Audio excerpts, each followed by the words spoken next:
Basi imempendeza Mungu injili ya Yesu Kristo. Ni mapenzi ya Mungu injili Yesu Kristo abiria mahali hapa. Mungu aliyeziumba mbingu na hata nchi, Mungu wa Abrahamu, Isaka na Yakobo, nenda ukanene nasi sana ninapokupendeza Bwana, na ni kwa jina la Yesu Kristo aliye Bwana na mkombozi wetu. Amina. Kitabu ni Yohana 3. Yohana 3 mstari wake ni wa kwanza. Siku hizo Yohana Mbatizaji alikuwa akihubiri katika nyika ya Uyahudi akisema, mstari wa pili, tubuni, tubuni, kwa maana ufalme wa mbinguni umekaribia. Huyu ndiye yule aliyenenwa habari zake na nabii Isaia aliposema, sauti ya mtu aliye kutoka nyikani, tayarisheni. Mungu anasema tayarisheni. Mungu ananiambia tayarisheni. Mutayarishe nini? Tayarisheni njia kwa ajili ya Bwana. Bwana ni Yesu Kristo. Wakati huo Yohana akihubiri, Yesu alikuwa tayari kwa uwezo wa Mungu, ashazaliwa. Na sasa pia Yesu anarudi mara ya pili. Injili haijabadilika, injili ni ile ile. Bado watu wanamtazamia Yesu Kristo kurudi mara ya pili. Tuwafanya nini tukiwa tunamtazamia Yesu Kristo kurudi mara ya pili? Unafanya nini wakati unamngoja Yesu aje mara ya pili? Wakati wa Yohana aliwaambia watu wageuke kutoka kwa dhambi zao. Wageuke kutoka kwa dhambi zao. Wamwamini Kristo. Wamwamini Kristo wapate kuokoka. Na leo Yesu Kristo anarudi mara ya pili. Yesu anakuja kuhukumu. Waovu wanakuja kuteketezwa na wanakuja kuhukumiwa na Yesu Kristo. Habari ni hiyo, tayarisheni njia kwa ajili ya Bwana. Yanyosheni mapito yake. Yanyosheni mapito yake. Tayarisheni. Tayarisha njia ya kuja kwa Yesu Kristo. Yesu atakupata kwa hali gani? Mungu anakuambia geuka kwa njia mbaya.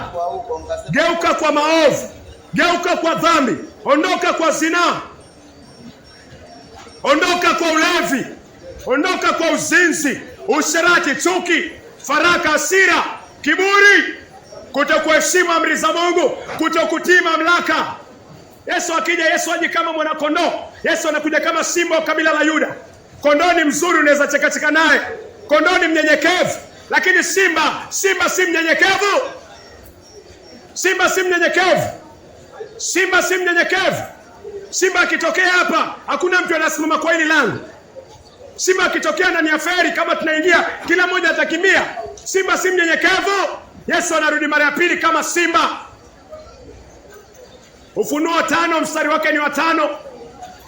Sura ya Yesu inaonekana pale kama simba wa kabila la Yuda. Yesu anarudi mara ya pili. Injili ni ile ile. Watu wageuke kutoka kwa njia zao mbaya. Watu wageuke kwa maovu. Watu wageuke kutoka kwa dhambi. Wamwamini Kristo.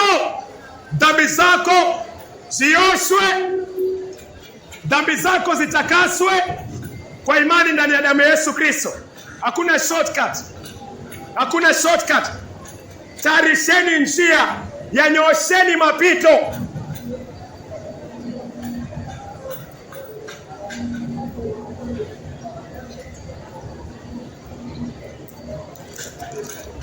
Mstari wa 8. Basi zaeni matunda. Basi zaeni matunda yastahilio toba. Basi zaeni matunda yastahilio toba. Kuzaa matunda yanayostahili toba ni kugeuka kwa njia mbaya. Ulikuwa unaishi maisha machafu. Ulikuwa ulikuwa unalala na wanawake moja wana nao na wanaume. Kutubu ni nini? Kutubu ni kukiri mbele za Mungu na kugeuka, kuacha hiyo njia mbaya. Na kuzaa matunda yanayostahili toba ni kuacha kile kitendo kibaya, alafu matunda mazuri yanaonekana. Ulikuwa ni mlevi, matunda yanayostahili toba ni nini? Kwa uwezo wa Mungu ni kuacha na kugeuka kwa pombe. Hilo ndio tunda. Watoza ushuru walikuja kwa Yohana, wakamuuliza tufanye nini? Akamwambia msitoze zaidi. Hayo ndio matunda. Maskari wakaja kwa Yohana wakasema tufanye nini? Yohana akawaambia msidhulumu watu, toshekeni na mishahara yenu. Hayo ndio matunda yanayostahili toba.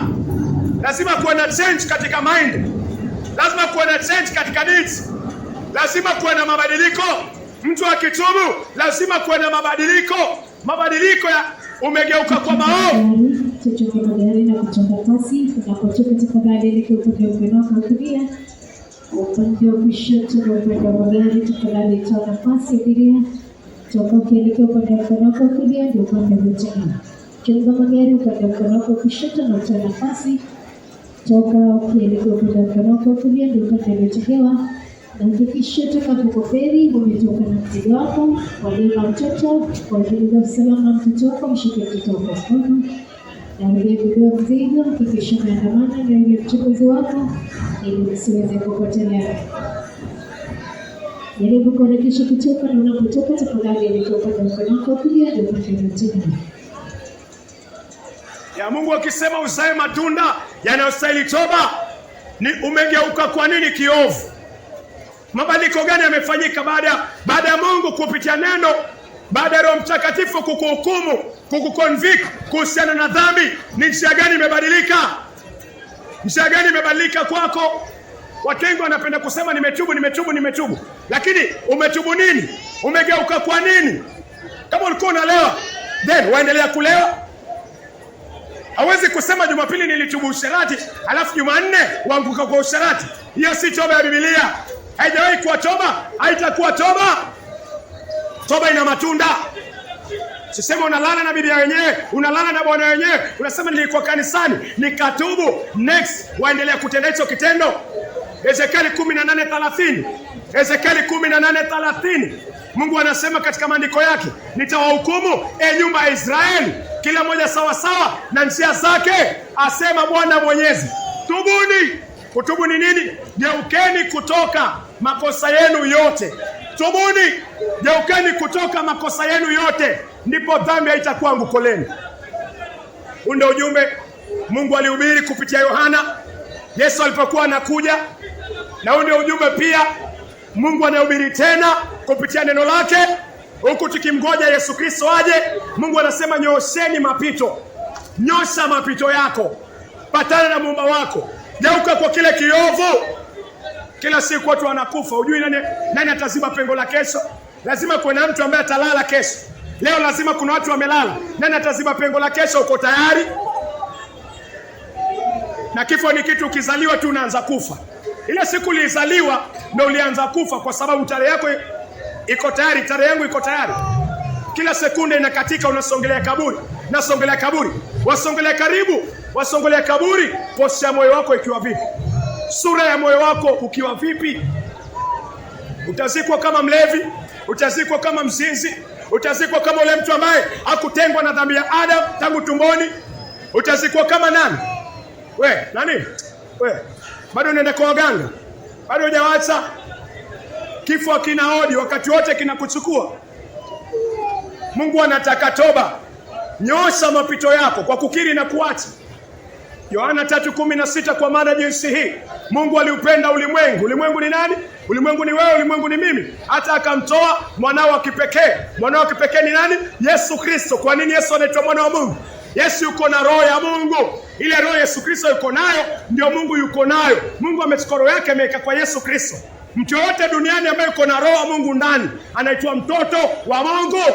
Mungu akamtoa Yesu Kristo. Yesu akatolewa kwa nini? Ili kila atakayemwamini Yesu Kristo asipotee, bali awe na uzima wa milele.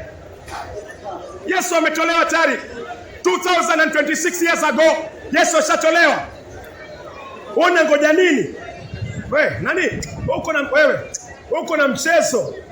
Yesu ashatolewa. Bado unashika maovu? Uko na muda kwenda hapa duniani wewe? Uko na muda kuendelea kusengenya?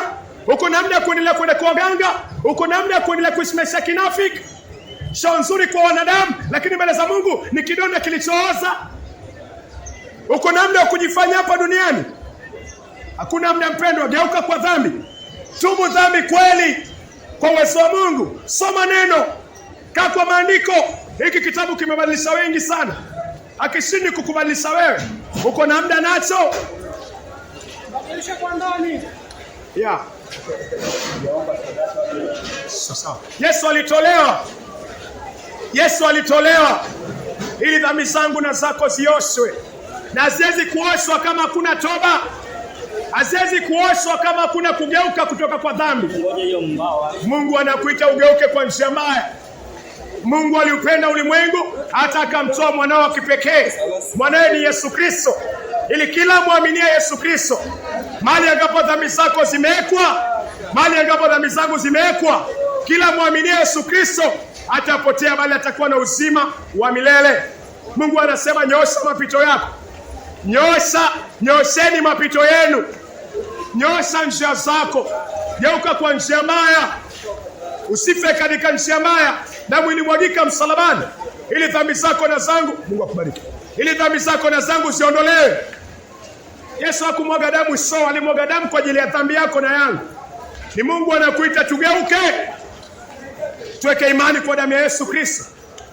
Dhambi zioshwe, uishi maisha matakatifu, uishi maisha ya hofu na Mungu, uishi maisha ya utiifu na amri za Mungu. Mungu anakuita. Mungu anakuita ugeuke kwa njia mbaya. Mungu haipendi dhambi. Kitu ambacho Mungu anachukia ni dhambi. Na kama unaishi maisha ya dhambi, Mungu anakuambia geuka, tubu, yanyosheni mapito yenu.